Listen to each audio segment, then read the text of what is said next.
ఎన్ని కోట్లు పెట్టినా కొనలేనిది అమ్మ ప్రేమ, నాన్న నమ్మకం.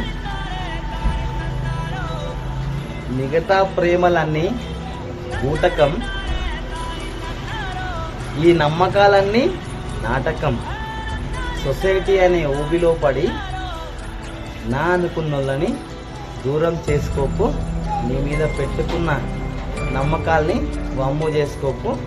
కన్న తల్లిదండ్రులను మించిన దైవం భూప్రపంచం మీద లేనే లేదు. నీకు జన్మనిచ్చిన తల్లి, జీవితాన్నిచ్చిన తండ్రిని జీవితాంతం గుర్తుండేలాగా కాకుండా కనీసం వాళ్ళని సంతోషంగా చూసుకో.